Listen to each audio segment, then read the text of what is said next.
Amém? Glória a Deus. Te convido a falar com o seu vizinho aí, olha, se prepare. Diga para ele, vamos lá, se prepare. Porque nós vamos iniciar uma grande série de mensagens. Filiação. Filiação. Temos a responsabilidade hoje de começarmos uma nova série de mensagens, né? E se chama Filiação. Então vão ser 21 dias ao qual nós vamos estar falando sobre nos tornarmos filhos, sobre como vivermos como filhos e como nós podemos fluir nesse lugar relacional de família. Amém? Estamos no ano da filiação e chegou esse momento, essa série de mensagens, para que a gente possa estar nos aprofundando mais nisso. Amém? Mas antes de começarmos, queria que você fechasse seus olhos por um instante. Você que pode, feche seus olhos.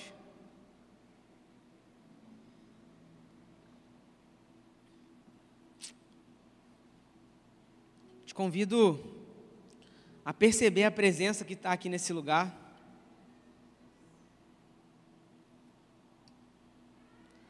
Nós te amamos, Jesus. Não tem como falarmos sobre paternidade, sobre filiação, sobre família, se nós não temos prazer nesse lugar. E eu sinto o Senhor nessa manhã, Ele nos levando nesse lugar de verdes pastos, um lugar de descanso. Então, com seus olhos ainda fechados, eu te convido a perceber essa presença.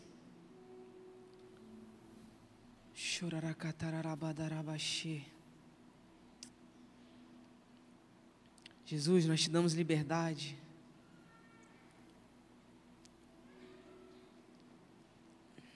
Nós não temos pressa, nós queremos direcionar os nossos olhos para Ti. Assim como Jó escreveu, depois de uma fala sua, que ele fez uma aliança com seus olhos de somente olhar para Ti. Jesus, nós temos uma aliança nessa manhã.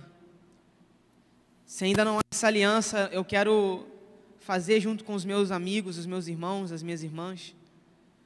Nós temos uma aliança de somente olhar para Ti. Num lugar, Deus, onde muitas coisas chamam a nossa atenção, nós redirecionamos o nosso olhar para Ti. Na terra de muitos amores, nós só temos um amor, e é o Senhor. Prenda o nosso coração a Ti, Jesus. Não nos deixe sair dessa manhã aqui sem perceber a Tua presença. Nós não temos pressa, mas queremos, nessa manhã, redirecionar toda a nossa atenção para o Senhor. Vem sobre nós, Deus, porque o nosso desejo nessa manhã é Te conhecer um pouco mais. Revele a Tua palavra à nossa mente, ao nosso espírito. A Tua palavra diz que o Espírito de Deus, o Seu Espírito, testifica com o nosso espírito que nós somos filhos. Então, Jesus, nessa manhã eu Te peço agora, testifique em nosso coração, testifique em nosso espírito, através do Teu Espírito Santo, que somos filhos. Nós anulamos agora toda distração, todo impedimento, e libera a favor do céu agora, em nome de Jesus. Em nome de Jesus. Se mova em nosso meio. Essa é a nossa oração. Em nome de Jesus. Em nome de Jesus. Então, temos esse desafio. 21 dias de filiação. Amém? Vocês estão comigo nessa manhã? Então, para que a gente possa falar sobre filiação, a gente vai trabalhar 3 esferas. Amém? 3 esferas. A primeira é a esfera da relação com Deus. A segunda é a esfera da relação biológica, que é a nossa casa. E a terceira é a esfera da nossa família espiritual, que é a igreja, esse lugar aqui. Amém? Então é sobre esse tripé, é sobre essa dimensão que nós vamos trabalhar essa série. para que nós possamos nos aprofundar naquilo que Deus tem para nós nesses dias. Amém? Então, tem uma frase incrível de um homem que se chama Eugene Peterson, um grande pregador, e diz o seguinte: o cristão, ele não é um bebê ingênuo e inocente, que não tem identidade, exceto um sentimento de estar consolado, protegido e suprido, mas uma pessoa que descobriu uma identidade dada por Deus, que pode plenamente ser desfrutada em uma confiança voluntária em Deus. Não nos apegamos a Deus desesperadamente por medo ou pelo pânico de insegurança. Não, nós nos apegamos a Ele, nós vamos a Ele por livre e espontânea vontade, em fé e em amor. Amém? Em fé e em amor. É uma livre e espontânea vontade. E o Senhor está dando esse livre acesso nesses dias para aqueles que querem desfrutar desse lugar relacional. Porque se fosse só salvação, no momento que nós dizemos sim para Jesus, tudo estava resolvido. A gente encerrava a nossa jornada aqui, iríamos para o céu e estava tudo consumado, não é verdade? Mas depois da salvação vem a missão. Repita comigo: salvação, segundo, missão. Depois da salvação vem a missão. E aí nós vamos viver então em um lugar de responsabilidade. Bom, se você teve o mínimo de uma direção, um lugar um pouco mais seguro, direcionado na sua casa, você já ouviu muito dos seus pais: olha, futuramente você vai me entender. Daqui a uns anos você vai conseguir discernir o que eu estava querendo te dizer. O simples jogar um lixo para fora de casa é uma atividade que está nos colocando em lugar de responsabilidade. Por quê? Porque depois nós vamos ser levados a fazer coisas que nós não queremos, mas que é necessária. Amém? Então, isso é muito básico.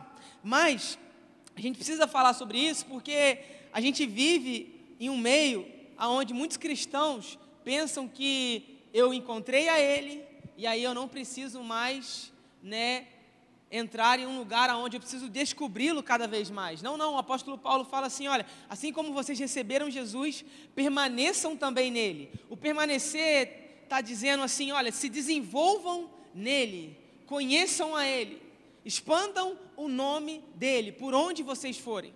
Então, por isso que o cristão, ele não é um bebê ingênuo, imaturo. O cristão, ele deve se tornar um filho maduro, alguém de fato que cumpre a sua missão, porque assumiu a sua responsabilidade. Por isso que Romanos 8 fala que a criação aguarda a manifestação dos filhos de Deus. Só que antes de chegar nesse versículo, a Bíblia está falando ali sobre adoção, está falando sobre filho, e o termo antes usado em filho ali, é um filho imaturo. E depois, quando ele fala que a criação aguarda a manifestação dos filhos de Deus, ele usa a mesma palavra filho, só que está dizendo que é um filho maduro, porque o grego ele é muito rico, assim como o hebraico.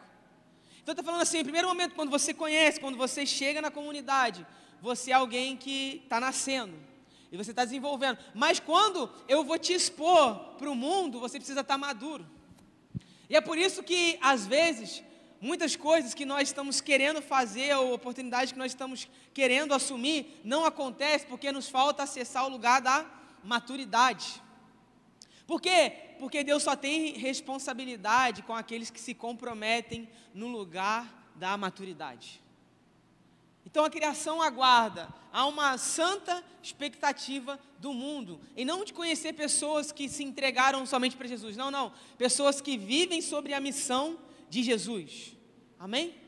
Por quê? Porque isso nos empodera para o nosso potencial máximo daquilo que Deus tem para nós. É muito simples. Se você pensa numa criança que está crescendo, está quase nos seus, nem adolescente já, mas está quase nos seus 18, e aí o seu pai tem uma Ferrari, por exemplo, e aí essa Ferrari é dele, não é verdade? Essa Ferrari é desse adolescente, porque tudo que é do pai é do filho, e do filho é do pai. Só que ele já pode dirigir essa Ferrari? Não, por quê? Porque ele não está habilitado. Ele precisa então esperar o processo para se tornar habilitado que isso diz para ele, para os seus pais e para aqueles que estão à sua volta. Agora ele é responsável para dirigir esse carro. Então, o que eu estou querendo dizer com isso é que Deus tem um potencial, tem algo para depositar em nós, que já está pronto, mas que precisa da nossa habilitação, para que nós possamos exercer a nossa função. É por isso que quando nós chegamos na igreja, primeiro nós não vamos para o serviço, primeiro nós vamos para o compromisso, vamos para o lugar relacional, um lugar aonde nós vamos desenvolvendo intimidade com Ele, para que depois possamos exercer a função para com Ele, não para Ele, não, porque você não faz para Deus, você faz junto com Deus, amém? De Gênesis a Apocalipse, Ele já tem um plano eterno, de restaurar todas as coisas. Então, nós não nos levantamos nesse lugar dizendo, Senhor, eu tenho uma boa ideia. Nós falamos para Ele assim, Jesus, você tem uma excelente ideia, por favor, deixa eu cooperar com aquilo que você está fazendo. Quem está me entendendo? Porque se a gente não fizer isso, a gente vai agir em um espírito de independência. E é muito lindo ver o Rômulo chegar aqui e a gente poder ouvir como ele tem vivido esses dias diante de resposta de orações que eles fizeram lá atrás. Então eles semearam para colher. E o nosso coração se enche de alegria por isso. Por quê? Porque foi havendo um tempo de preparação, de instrução. E aí quando a pastora Natasha vem aqui e fala sobre Ezequias, esse episódio da Bíblia, ele mexe muito comigo, eu já até preguei sobre isso. E a gente vê que ele tem mais 15 anos de oportunidade para consertar o que? A sua casa. Deus não fala para ele assim, olha, vai lá consertar o seu reinado, vai lá consertar a sua performance, vai consertar as suas habilidades, não. Deus fala para ele assim, olha, vai consertar a sua casa, vai consertar a sua base, a sua estrutura. Por isso que estamos falando sobre filiação, família, paternidade. Por quê? Porque isso é a base de tudo aquilo que nós vamos fazer nesse lugar. É a base de tudo que nós fazemos aqui nessa casa. Família é a base da sociedade. Consequentemente, é a base desse lugar aqui. Por quê? Porque nós somos a base da sociedade, amém? Não são políticos que definem o nosso destino, amém? É a igreja que define. Por quê? Porque o Senhor é que direciona a igreja e Ele já determinou o rumo de toda a história, amém? Você crê nisso? Então isso aqui é a base. E aí ele tem 15 anos. E aí ele não conserta a sua casa, ele continua fazendo as mesmas besteiras, ampliando o seu lugar da perdição cada vez mais. E aí o profeta Isaías chega para ele e fala assim, olha cara, você não fez aquilo que Deus estava te pedindo, os seus filhos vão se tornar eunucos. E sabe o que é se tornar eunuco? Ser uma pessoa eunuca é alguém que não pode mais gerar filhos. Então sabe o que o exemplo dele estava deixando para a próxima geração? Uma anulação de continuidade geracional. Eu vou repetir, o exemplo de Ezequias estava deixando para a próxima geração uma anulação de continuidade geracional para a próxima estação. Por quê? Porque ele não se comprometeu com aquilo que Deus estava fazendo naquele tempo. E quando nós não nos comprometemos com aquilo que Deus está fazendo nesse tempo, nós prejudicamos aqueles que vão continuar construindo a partir de nós. Por quê? Porque devíamos deixar algo pronto e eles vão ter que construir, além do que eles têm que fazer, aquilo que nós também deixamos de cumprir. Por isso o cristão, ele não é um bebê ingênuo, mas um filho maduro.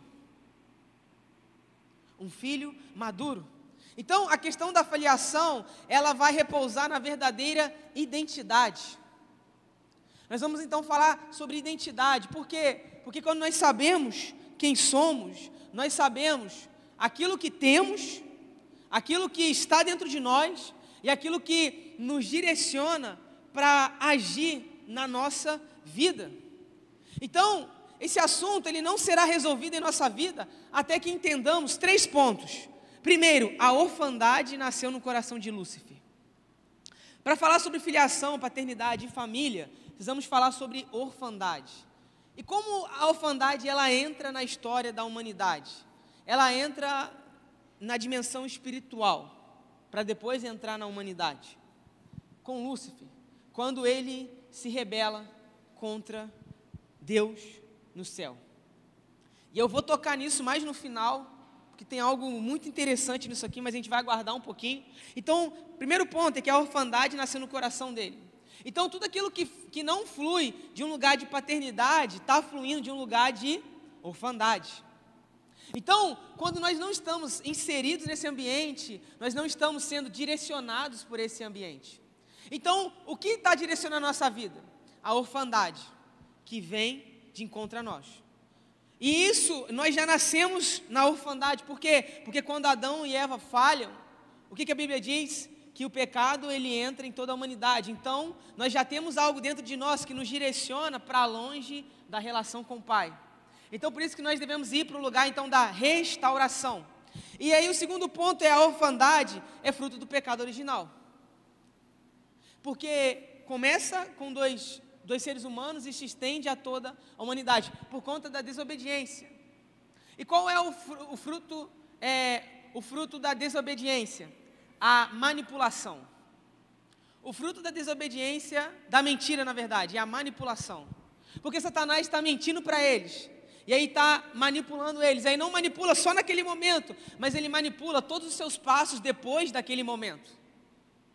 Então eles vão andando cegamente a partir do pecado. Então Deus quer tirar esse lugar de orfandade, para nos tirar a cegueira dos nossos olhos. E o terceiro ponto é que a orfandade, ela promove sequelas na alma. E é por isso, e só por isso, mas muito depois disso, que a gente vê que muitas pessoas estão perdidas nas suas relações, nos seus propósitos de vida, naquilo que tem que fazer. Por quê?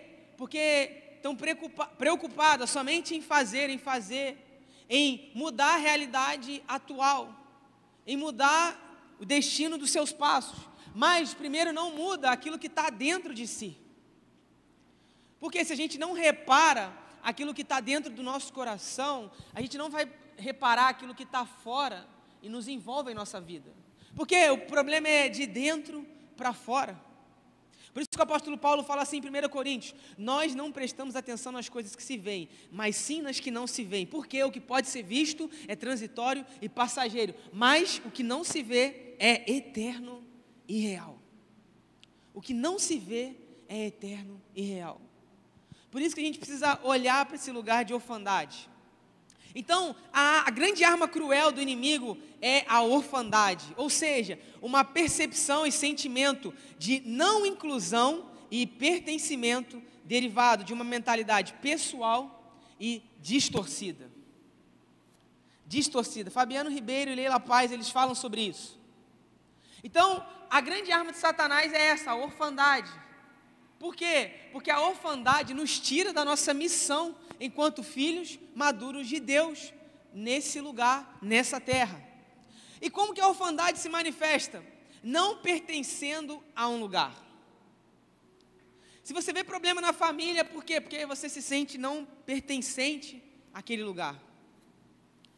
Quando você vê pessoas que estão se rebelando contra a igreja, por quê? Porque elas não estão se sentindo pertencidas àquele lugar. O senso de pertencimento é que nos rouba do lugar da paternidade. E aí Satanás, ele aproveita isso que está crescendo em nosso coração para nos inserir em um lugar totalmente de órfãos. E um órfão, a paternidade, ela nos proporciona 3 coisas: direção, proteção e limites. Direção, proteção e limites. A paternidade traz direção. Direção para quê? Porque ela aponta o seu objetivo e destino. Proteção, ela te traz as ferramentas necessárias, os amparos necessários para que você esteja seguro no meio da sua jornada. Pais que empoderam os seus filhos estão dizendo, em outras palavras, para eles: olha, tudo que você precisa para cumprir o seu propósito, você já tem dentro de si. E não são coisas externas, ferramentas externas que eu vou te proporcionar, mas é uma ousadia interna que eu estou gerando dentro de você. Então, por isso que uma das características do Espírito Santo é encorajador no original. Quando se fala de Espírito Santo, uma das definições é encorajador. Por quê? Porque a coragem anula o medo. A coragem anula o medo. E aí, então por isso que nós temos o Espírito habitando dentro de nós. Por quê? Porque nos tira desse lugar de medo e nos coloca nesse lugar de acesso. No Antigo Testamento era Sião, era Sinai na verdade. O lugar aonde os hebreus olhavam e não chegavam, somente Moisés. Mas depois Deus instaura Sião, que é o lugar aonde todos podem chegar e estar diante do Pai, amém? Então ele anula o medo e restaura com um lugar de ousadia e coragem. Então a orfandade, ela é a raiz de todos os males emocionais. Então quando ela não é tratada, surge a rejeição. E a atmosfera da rejeição impede o acesso do coração do Pai. E aí é quando surgem então os bloqueadores de escolhas erradas que nós fazemos, que fizeram conosco, ou talvez até a própria perseguição de Satanás. Então, quando esses bloqueadores eles são instalados na nossa vida, nós somos atingidos por um vazio relacional. E é por isso que temos dificuldade de viver intimidade com Deus e com essa comunidade e também com a família. Por quê? Porque há coisas que nos bloqueiam, porque o relacionamento é que cura a orfandade. O relacionamento é que restaura o lugar da onde nós fomos rompidos, daquilo que nos direcionaria para a nossa jornada. Então, qual é a solução? A solução é a paternidade de Deus. E a nossa escolha é graça, está disponível. E agora, diante dessa disposição, nós também nos oferecemos para isso. Corremos para esse lugar, atingimos essa meta. Então, nós devemos escolher ser filho, e um filho maduro.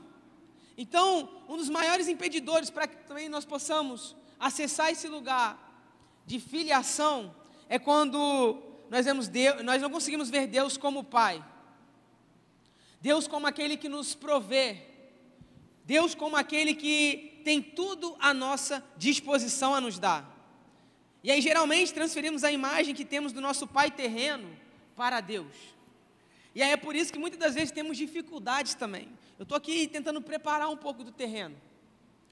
Quando a gente tem o nosso olhar, ele quebrado, diante da relação que Deus instaurou para nós aqui na terra, nós consequentemente temos uma visão errada de como Deus é. Por isso que Jesus, ele sempre se refere a Deus como Pai. Sempre como Pai. Por quê? Porque ele estava começando a inserir na mente e no coração dos seus discípulos e daqueles que estavam o ouvindo, o tipo de vida que ele queria que eles levassem. Uma vida em família, em comunidade. Então, precisamos voltar para esse lugar. Então, o que eu e você podemos fazer para que nós possamos reparar isso? Para que nós possamos voltar para esse lugar relacional? E aí hoje nós vamos então aprender sobre um Deus que é Pai. Um Deus que é Pai. E aí a Bíblia diz em Gálatas 4, do 4 ao 7, esse é o texto base para nós aqui. Quando chegou a plenitude do tempo, Deus enviou o seu Filho, nascido de mulher, nascido debaixo da lei, a fim de redimir os que estavam sob a lei, para que recebêssemos a adoção de filhos. E porque vocês são filhos, Deus enviou o Espírito de seu Filho aos seus corações, ao qual clama, Abba, Pai. Assim, você já não é mais escravo, mas filho. E por ser filho, Deus também o tornou herdeiro de todas as coisas.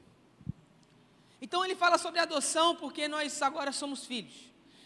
E por que ele fala que a gente é filho? Porque depois ele pontua que nós éramos escravos. Escravos do quê? Do pecado. Nós sabemos disso. Então, se nós éramos escravos do pecado, existe uma mentalidade de orfandade que precisa ser quebrada, que precisa ser totalmente destruída, para que nós possamos ser restaurados e dignificados. E eu sinto que nesses dias Deus está fazendo algo incrível nessa igreja. Deus está fazendo algo poderoso nessa comunidade.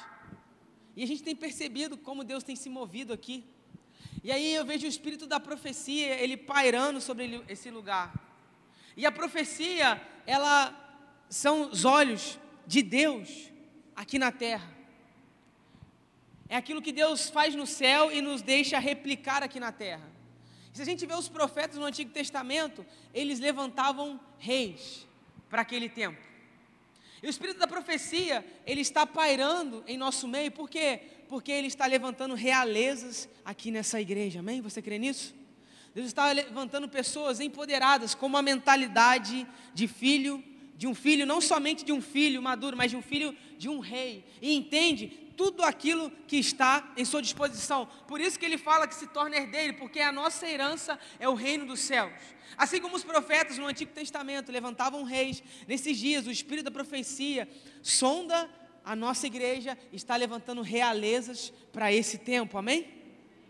Então, para que a gente entenda melhor isso, tem duas classificações sobre os atributos de Deus. Tem os incomunicáveis, que são aqueles que não estão dispostos para nós. E aí a gente percebe a alta existência, a eternidade, a unidade, a imutabilidade, infinitude, onipresença, onipotência, onisciência e soberania. Mas também temos os atributos comunicáveis de Deus. E isso está disponível para que nós possamos exercer também aqui nesse tempo. Isso nos ajuda na nossa missão. Amor, bondade, misericórdia, sabedoria, justiça, santidade, veracidade e liberdade. Então isso está disponível para nós, para que possamos replicar nesse tempo. Por isso, responsabilidade. Porque senão não vamos conseguir exercer com maestria aquilo que Deus está nos entregando.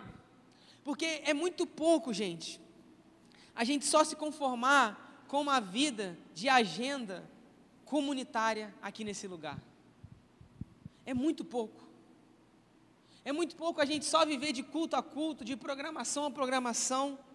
Não, Deus nos empodera daqui lá para fora. Há umas semanas atrás, a gente foi lá na região de Alto Caparaó, a gente foi ajudar a Thalita num trabalho que ela precisava. A gente foi numa segunda-feira, e aí ela foi fazer o que precisava lá na prefeitura, e depois a gente foi almoçar e conhecer um pouquinho da cidade, já que estava lá. E eu não conheço a região, né? Então a gente foi aproveitar para conhecer. E aí a gente foi numa cachoeira depois, né? Só para ver que a gente não tinha roupa de banho. E aí a gente chegou lá, não tinha ninguém, tinha uma família na cachoeira, assim que a gente chegou, eles saíram. E aí a gente começou a entrar dentro da cachoeira, ficamos em umas pedras, observando toda a paisagem, né? Um lugar muito bonito. E aí um rapaz chegou, um menino bem jovem, aí chegou com uma mochilinha, aí eu estava sozinho, longe das meninas, aí eu estava ali, olhando para a água caindo, falando com Deus. Gente, se vocês me verem na rua e eu não responder, não reparar, porque eu estou falando com Jesus em espírito, tá? Eu fico meio distraído. E aí eu estava ali distraído, falando com Jesus, né? Não buscando, Deus, me fala algo novo, não, eu só estava ali, usufruindo da presença dEle.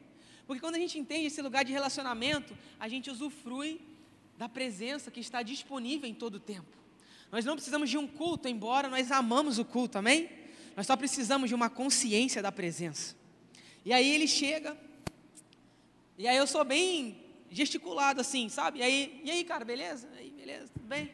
Aí começamos a conversar, tu é daqui? Eu sou daqui, eu moro aqui já tem muitos anos e tal. Legal, aí conversa. Olha, tem uma cachoeira ali em cima, vamos lá ver? Eu falei, vamos embora. Eu sou meio do mato assim, né? Cresci em Angra, então lá é muita praia, mas é muito mato também, então eu gosto muito.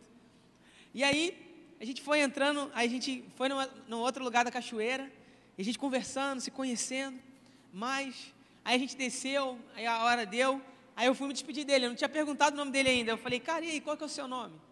Aí ele disse, Samuel. Aí na hora, como se tivesse vindo uma flecha no meu peito assim, ó, pum! Aí o Espírito Santo começou a me dizer algumas coisas sobre ele. Aí eu falei assim, Jesus, estou aqui passeando, tá de brincadeira, não vou fazer nada não. Aí o Espírito Santo, não, você tem que falar com ele. Aí eu comecei a conversar mais com ele, só que eu não tinha falado com ele ainda. Aí ele foi, conheceu as meninas, a minha esposa. Aí estava a Elisamar, a Thalita e a Vanessa, né? A gente estava lá. E aí ele começou a conversar com elas, e aí eu fiquei para trás, porque eu estava pegando os tênis, e aí elas foram na frente. E aí eles foram conversando, aí na hora que a gente chegou lá em cima para ir embora, para se despedir, aí eu peguei e fui cumprimentar ele. E eu fui cumprimentar ele, ele não tinha dito nada. Aí ele ficou no lugar dele, a gente entrou no carro. Aí eu falei assim, gente, dá licença que eu preciso ir lá falar com ele, senão Deus vai me apertar depois. Falei, Samuel, eu preciso falar contigo, cara. E ali eu entendi tudo que Deus queria falar com ele. Eu falei assim, cara, te falar uma coisa, pode parecer muito estranho para você, mas eu preciso te falar isso. Ele falou assim, não, beleza, mas as meninas já falaram que você é pastor. Aí eu falei assim, então vai ficar mais fácil agora. Eu falei assim, quando você falou que o seu nome é Samuel, Deus me lembrou de um profeta na Bíblia, alguém que dava destino para as pessoas. E Deus estava me falando o seguinte, que você é como ele, você dá destino para as pessoas nessa geração. Aí ele começou a chorar. Eu falei assim para ele, cara, é como se eu pudesse ver o seu coração. E o seu coração é um coração muito generoso. Você faz além daquilo que você tem de ferramentas para oferecer para as pessoas. E aí ele começou a chorar mais. Eu falei assim, cara, você deixa de ter para dar para aquele que não tem. E aí eu comecei a conversar com ele, comecei a liberar aquilo que Deus estava me dizendo. E aí ele começou a me dizer que tudo que eu estava falando era verdade. Ele falou, está acontecendo isso, eu estou fazendo isso.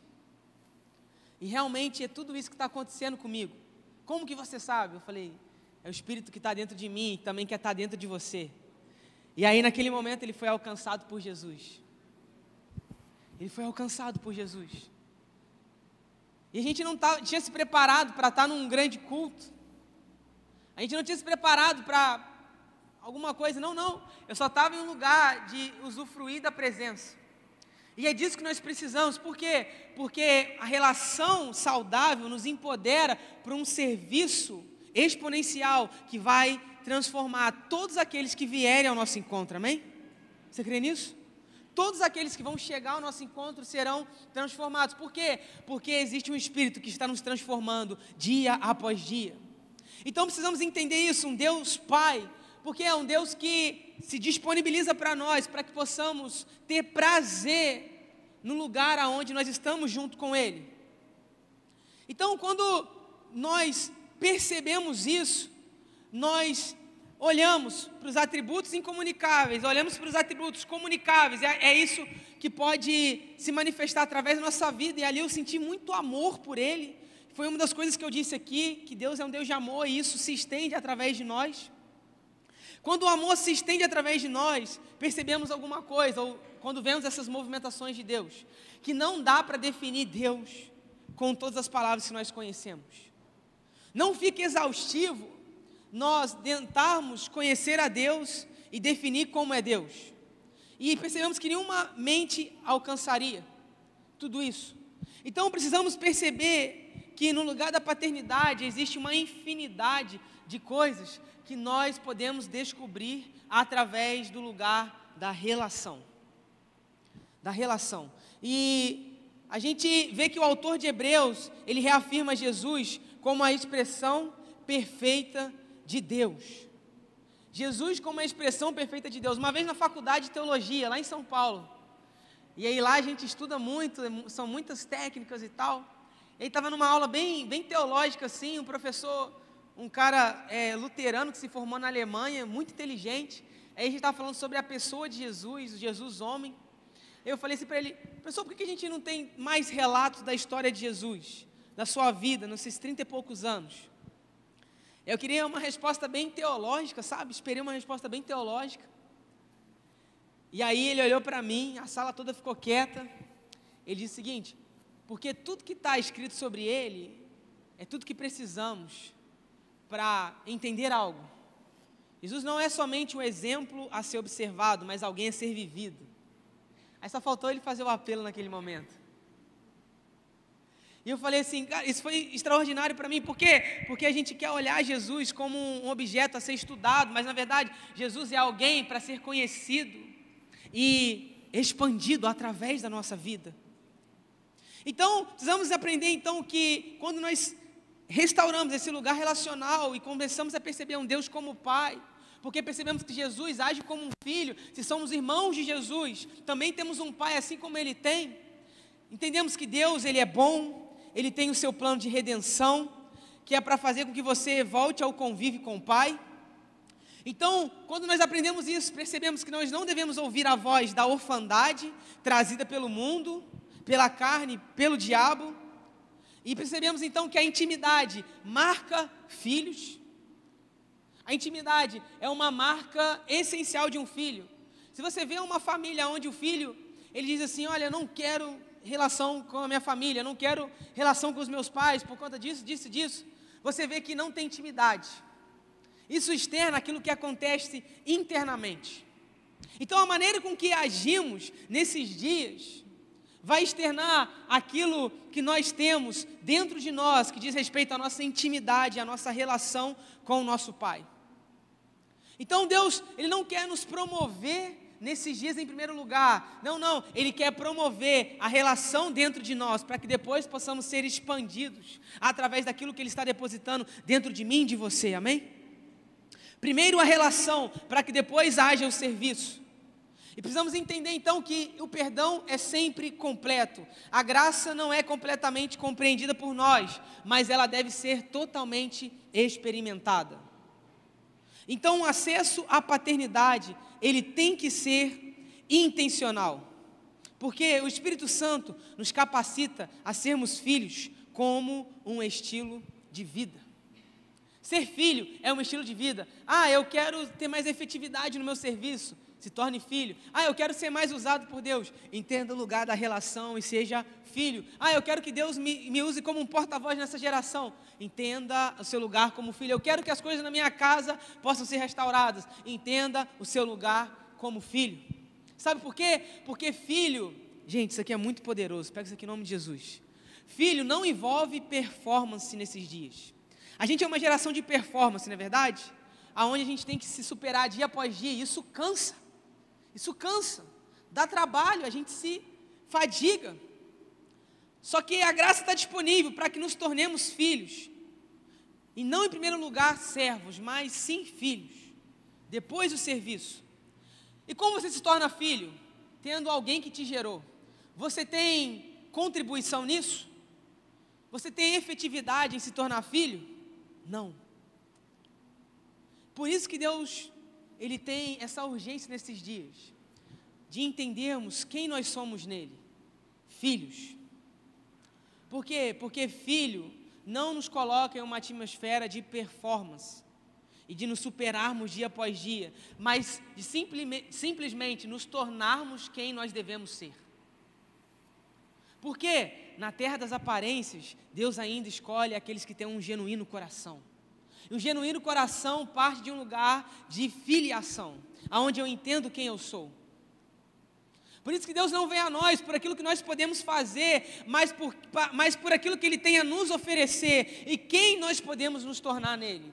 Deus não te escolhe por aquilo que você vai fazer para Ele, não, Ele te escolhe porque Ele fala assim, olha filho, você precisa entender aquilo que eu tenho para você, não é você que tem algo bom para me oferecer, sou eu que tenho algo extraordinário para mudar toda a sua jornada.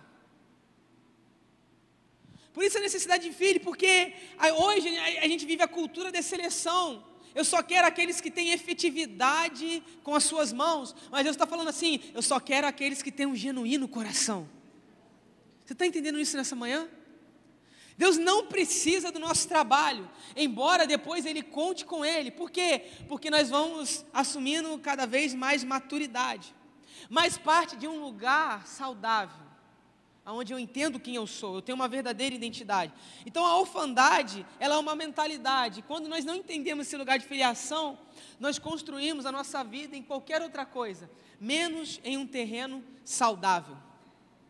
Então, para que a gente entenda, e a gente já caminha para o final, algumas marcas de um Deus que é Pai, a primeira delas é que Ele ama. João 3,16, a gente conhece de cor. Um Deus que nos ama. Porque o amor de Deus para conosco é o combustível para que nós possamos viver os nossos dias. Em um mundo onde existe muito ódio, existe uma esperança que está dentro de nós e que se manifesta através de nós, porque se renova dia após dia. Por isso que a palavra fala que as misericórdias do Senhor, elas se renovam manhã após manhã, porque Cristo é em nós a esperança da glória. Aquilo que Ele fez ontem em nós, Ele não se cansa ontem para continuar fazendo hoje, amém? Por quê? Porque Ele é alguém que está acima das nossas limitações. Porque Ele é um Deus ilimitado. E aí o segundo ponto é um Deus Pai, Ele adota. Um Deus Pai adota. Por isso que João 1 fala, todos que receberam deu o direito de se tornarem filhos de Deus, isto é, aos que creem em seu nome, que não nasceram de sangue, nem da carne, mas da vontade do homem, mas da vontade de Deus. Todos os que receberam, então receba. Você tem mérito em receber algum presente? Não, só de estar ali. Então não há mérito em nos tornarmos filhos, não há mérito na nossa relação. Deus, Ele não tem filhos prediletos, Ele tem filhos que estão com as suas mãos limpas, para que possam receber tudo aquilo que Ele tem para você. Receberam e se tornaram filhos, aos que creem em seu nome. Então o que é essencial para que nós possamos entrar no lugar da adoção? Crer em Jesus. Crer nele é o lugar essencial para que possamos estar na genuína relação que Ele tem para nós. O terceiro ponto é que Deus Pai, Ele abençoa. Olha o que Efésios 1:3 diz: bendito seja o Deus e Pai de nosso Senhor Jesus Cristo, que nos abençoou com todas as bênçãos espirituais nas regiões celestiais em Cristo. Efésios 1:3. A palavra que abençoou é eulegeu, que significa fazer prosperar, tornar feliz, favorecido por Deus.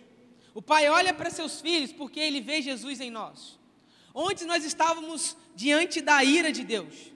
Por isso que Efésios fala que Deus tem filhos da ira, que são aqueles filhos que não estão no lugar da relação com Deus. E a gente fala assim, não, todo mundo é filho de Deus. Não, gente, isso é mentira. Um filho que está usufruindo de relação, de paternidade, de filiação, não. Tem os filhos da ira, que são os filhos da perdição, e tem os filhos da salvação, que são os filhos da filiação. E o Senhor está nos direcionando para esse lugar nessa manhã.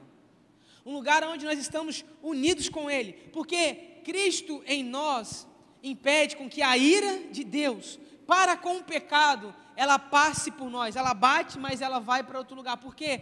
Porque Jesus, Ele está em nós. Então Ele repele tudo aquilo que Deus odeia, que é o pecado. E Cristo é como se fosse a nossa segunda pele, aonde Ele nos coloca em um lugar de relação para aproximação e não condenação. Então, o quarto ponto é que Deus Pai, Ele acolhe. Salmo 68:5 diz, Pai dos órfãos e defensor das viúvas, é Deus em sua santa morada. Ou seja, existe um lugar onde o Senhor quer que nós estejamos, existe uma morada, existe uma mentalidade ideal, é mais do que um ambiente físico, mas é uma convicção interna que está dentro de mim e de você, amém? E Deus quer nos colocar nesse lugar. O amor do Pai é superior, completo e perfeito. Precisamos entender que está disponível. E isso nos empodera para uma vida extraordinária. O segundo ponto é que Deus Pai, Ele protege. João fala que Jesus com o Pai, Ele é um. E quando nós nos tornamos um com Deus, precisamos entender que nós não estamos sozinhos nas nossas batalhas, amém? Por quê? Porque Ele luta as nossas guerras. Ele está conosco. O sexto ponto é que Deus Pai, Ele se compadece. Tão compassivo é o Senhor para com aqueles que o temem, como um pai é para com seus filhos. Salmo 103:13. Tão compassivo é o Senhor para aqueles que o temem. Existe uma condição para que Ele seja compassivo para conosco: temor. Reconhecer que Ele ser Pai não anula o lugar da reverência, o lugar da submissão, o lugar de um perfeito padrão. Porque se a gente for olhar, a gente pode querer fazer as coisas da nossa maneira. E aqui uma pincelada rápida, para a gente ir para o final e encerrar. Quando a gente olha Davi trazendo a arca de volta para Jerusalém, a gente vê ele levantando carros de bois para transportar a arca. Só que acontece uma coisa, os bois tropeçam, Uzá bota a mão, o que acontece? Morre. E aí ele para, deixa na casa de Obed-edom. Bom, a gente conhece a história, amém? A gente conhece a história. Mas por que Uzá tem que morrer? Porque o padrão, ele estava errado. Deu certo até um momento, e depois vem o juízo. O problema é a gente achar que a gente pode fazer da nossa maneira, só que depois vem as prestações de contas. Porque qual era a ordem? Que homens sacerdotes carregassem no ombro. Boi dava conta? Dava conta. Mas era aquilo que Deus tinha pedido? Não era aquilo que Deus tinha pedido, por isso que vem juízo.